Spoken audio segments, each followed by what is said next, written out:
You are Locked On Nuggets POSTCAST, powered by Mile High Sports, part of Locked On Sports Denver on the Locked On Podcast Network. Your team every day.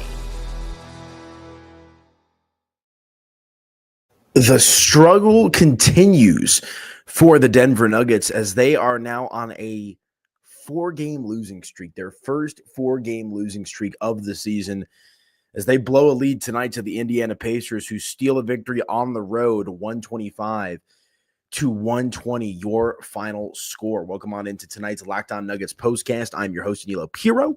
Hope everybody is hanging in there out there. It is a rough time in Nuggets land right now, as Denver, as I mentioned, drops their 4th consecutive game. But this one, yet another winnable game for Denver that they were unable to seize the victory in. And where's the defense? We'll talk about no Jamal Murray and how that's impacting the team across the board, clearly. But, I'm starting to question the overall will and desire of this Denver Nuggets basketball team, because typically, you want to be playing good basketball, if not 500 basketball, when you're with the playoffs approaching. Here we are now with just a handful of games remaining for the Denver Nuggets on their schedule, and they look like a team that's looking forward to vacation right now. I mean, that is just the reality of the situation here tonight with the Denver Nuggets. So we'll break it all down for you. And tonight's episode is brought to you by our friends over at FanDuel. Right now, new customers can get $250 in bonus bets when your first $5 bet wins. More from our friends over at FanDuel in just a little bit. And, Denver led by as many as 13 in this game tonight, folks. And, they were playing well going into half. Good first quarter tonight from Denver. They outscore Indiana 33-24, but 3 consecutive 37-point quarters for Indiana. So I was going to say nearly 40-plus points in the following 3 quarters for the Pacers, but they scored 37 in all 3 for that matter. And, specifically towards the end there, the turnovers, I caught at the beginning of Michael Malone's post-game press conference here. The turnovers for the majority of the game were not a tremendous issue. Denver finishes with 13, but the problem with the turnovers is when they came and when Denver started to kind of roll over in this game, and that was late in the fourth quarter. 6 of Denver's 13 turnovers tonight, nearly half of their turnovers coming in the fourth quarter.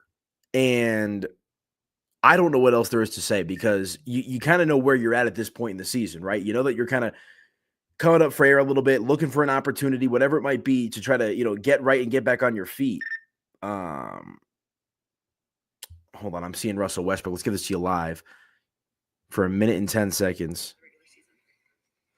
I'm not sure. I'll go ahead and see if I can find a quote version of this, but apparently Russell Westbrook spoke today after the game. I want to see if I could get – sorry.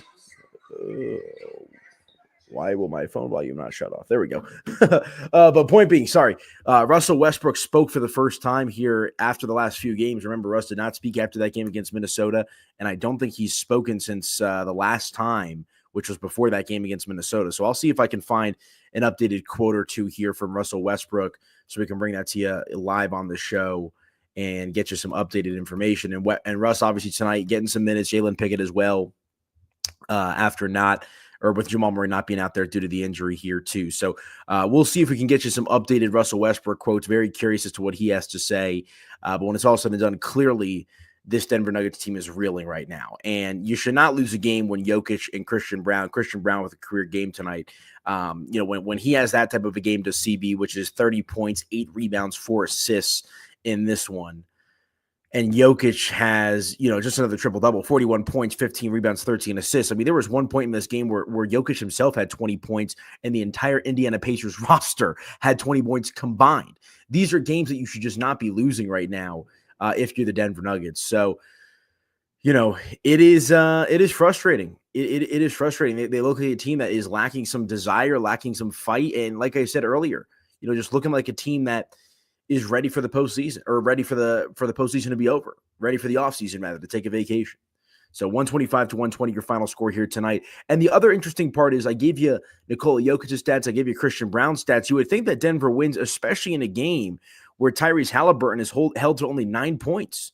He had 14 assists tonight along with 3 rebounds, but only 9 points tonight for Tyrese Halliburton. Obi Toppin adds 22 for Indiana. Naismith at 17. Turner with 24. Nembhard with 19 as well in the starting lineup. And then they get multiple contributions off the bench. Jarence Walker with 11. Thomas Bryant, old pal, was 7. TJ McConnell with 12 off the bench. And no surprises here. Denver's bench, really outside of Russell Westbrook, non-existent in the scoring department. Russ put up 16 points in his 24 minutes. Watson with 3 off the bench, and Julian Strawther, welcome back, with 6 points off the bench. Jalen Pickett was in the starting lineup tonight for Denver, only 4 points tonight from Pick. You've heard me talk about him time and time again. He's a guy that needs reps, needs experience. I think he can round into a solid rotation player for this Denver Nuggets team, but that's going to come with time. But no surprise, Michael Porter Jr. tonight, like I said, Christian Brown does his thing, Nikola Jokic does his thing, and MPJ, just kind of like we've seen MPJ throughout the course of the year. 15 points, okay. 6 rebounds, nice. 4 assists, okay, but 1 of 9 from 3. Just not good enough, Michael Porter Jr., at least in the offensive scoring department in 39 minutes played tonight. So, it's the same old song and dance. And even Aaron Gordon, who I know who's been up and down this season due to injuries, 34 minutes tonight for AG, 5 points. And, I caught Malone here at the beginning of his post-game press conference, and he was talking about, I'm not going to go around and blame this player, blame that player. How about blaming me? Well, if Denver flames out come playoff time like they are right now, I mean, there's a chance that Denver has to play in the play-in game, folks. That's where we're at right now with how bad they're playing right now. With this losing streak, just the inability to be competitive. That's where we're at with the Denver Nuggets. I'm trying to find this Russell Westbrook stuff. All I'm seeing is a spicy quote from DMAC who says, Westbrook, required to be available by the league, had this to say after the game. And it seems like it's getting some good traction on social media. So when I do my commercial break, I'll go ahead and see if I can find some Russell Westbrook quotes from you, because I'm just very curious as to what he has to say. Obviously, he's been kind of the face of this Denver Nuggets struggles here, throughout the course of the recent portion of the season, that is, for the Denver Nuggets. But you even see it, there was a moment there with about 20 seconds left in the game where I think kind of sums up where the Denver Nuggets are at this point in their season. About 18 seconds left in the game. 122 to 120, Denver's down. And Jokic has the ball at the top of by the top of the three-point line there, and just no movement, no action, no nothing. And Jokic ends up throwing the ball away for a turnover, results in Indiana scoring some points there shortly thereafter, and your final score tonight of 125 to 120. And go back and watch that sequence, because it is hard to watch, just watching Jokic essentially begging his teammates to go out there and do something, cut to the basket, get some movement, set a screen, whatever it might be. And, whether it's Russ, Christian Brown, I mean, there is just no vibe, no energy right now with this Denver Nuggets team. And here's a quote from Russell Westbrook, which I'll read to you when we come back here from the commercial break.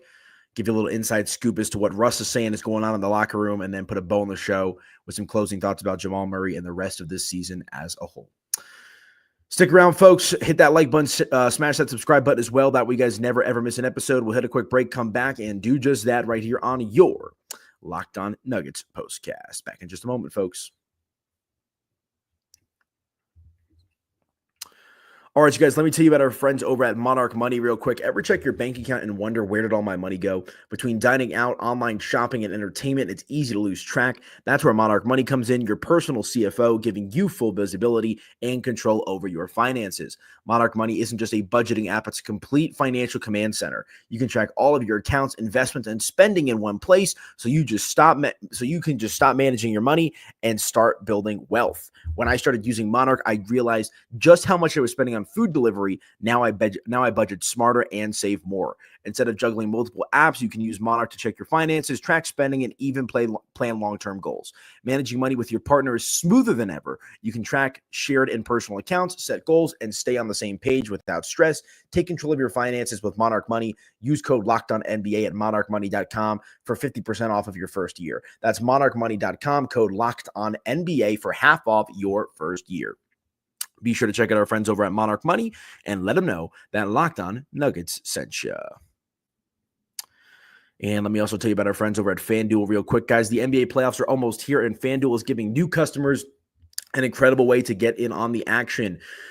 Right now, when you join FanDuel and place your first $5 bet, you'll get $250 in bonus bets if your bet wins. I love how FanDuel makes betting so easy, whether it's picking my favorite team or diving into player props, from three-pointers to steals to assists. FanDuel has so many ways to bet your favorite player props. Plus, after the game tips off, you can even combine live prop bets into a same-game parlay for a chance to win big.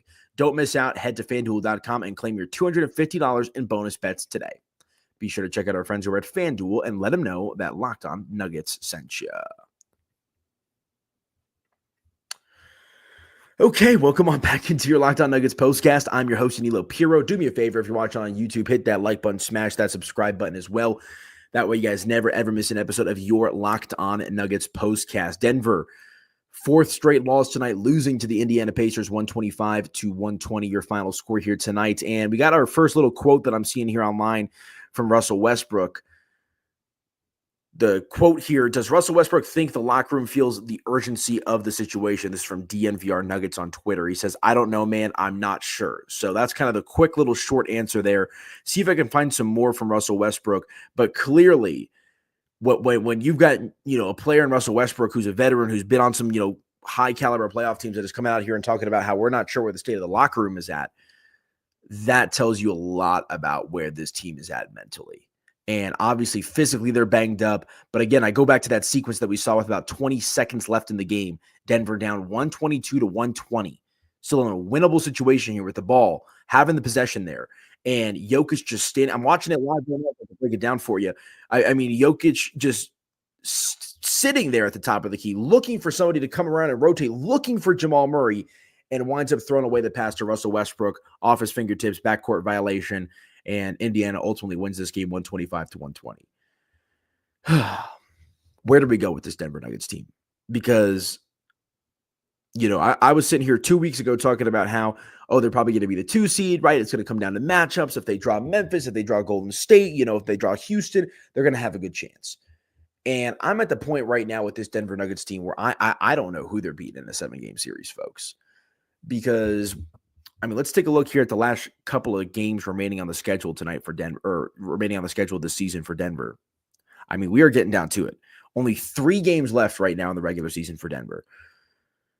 At Sacramento on Wednesday, so they'll have Monday and Tuesday to kind of recuperate, recharge here a little bit. You got Memphis on Friday, and then the Houston Rockets a week from today at 1:30 in the afternoon for your final game of the regular season. And I hate to bring this up. I really hate to say it, but you know what it feels like? If you've been listening to the shows, if you pick up on the end of the shows what I talk about in regards to upcoming matchups, I told you how important, just how much of a gut check game that matchup this last Tuesday against Minnesota was going to be. And I understand no Jamal, no Michael Porter Jr. in that matchup, but Denver lost that one in double overtime. Jokic was a 60-point triple-double, 140-139. It feels a little bit like that game broke Denver. Am I wrong? That's just what it feels like to me. It feels like whatever was left juice-wise, momentum-wise, will and desire-wise from this Denver Nuggets team, it feels like they've lost a lot of that since the loss to Minnesota. You look at it, I know no starters played that following night against San Antonio, but they got blown out 113-106. Golden State was a fiasco, 118-104, and now tonight 125-120. So again, all 4 of these games, maybe with the exception of San Antonio because they didn't play their starters, are bad losses in a variety of different ways. And now here you are with 3 games left, Sacramento, Memphis, and Houston having to essentially fight for your seeding, for your playoff livelihood, and just overall momentum going into the playoffs, because Denver at this point in time feels like a dead team walking. And what does that mean long-term for Michael Malone? What does that mean long-term for Calvin Booth? What does that mean long-term for Jamal Murray and Michael Porter Jr.? I think if Denver flames out in the first round, I think everything's on the table, folks, with the exception of trading Jokic. Because this season would be a colossal failure, right? You could make the excuse, okay, we ran out of gas last year. It's hard to repeat. Minnesota had our number, this and that. But what is the excuse this year? To get worse. And remember, Boston was talking about after they won the championship, when they saw Denver get bounced in the playoffs last year, they felt pretty good about their chances. So just a reminder of where Denver was at in the minds of the now defending NBA champions and in basketball fans' heads in general. They were considered a legitimate threat to the NBA title, to win the NBA title. And now they look like a pipe dream to win it, to even contend for it. So I don't know. Jamal Murray, some closing thoughts here. It seems like he's going to be out for a minute. It almost seems like they'll be lucky to get him in the playoffs just based off the vibes that I was picking up today. Malone talked about how it's obviously an injury, but it's more than an injury. It's not something that he can just, take a day or two off of and be good to go. I mean, this is something that he'll have to play through the rest of the way. And if Denver doesn't have Jamal Murray at least close to 100%, I mean, they have a very, very small chance to even contend for an NBA championship, folks. So you throw the Jamal Murray stuff in the mix. Hopefully he feels better, but it doesn't seem too optimistic right now. And this is a Denver Nuggets team that is looking for answers anywhere they could find them. So they fall to 47-32 on the year. Your final score here tonight against the Indiana Pacers, 125-120. It is now a 4-game losing streak for the Denver Nuggets. Rough. On your way out, hit that like button, smash that subscribe button, folks. That way you guys never, ever miss an episode. But that is going to do it for me. Denver reeling, looking for answers after they suffer their 4th consecutive loss to the Indiana Pacers here tonight on Sunday. Only 1 week remains in the regular season, folks. 3 games left. We'll talk to you guys at the end of next week, obviously in the games in between, but right around this time next week, we'll be turning our attention to a playoff matchup. So hit that like button, smash that subscribe button. That way you guys never, ever miss an episode of your Locked On Nuggets postcast. Have a good Sunday. We'll talk to you guys soon.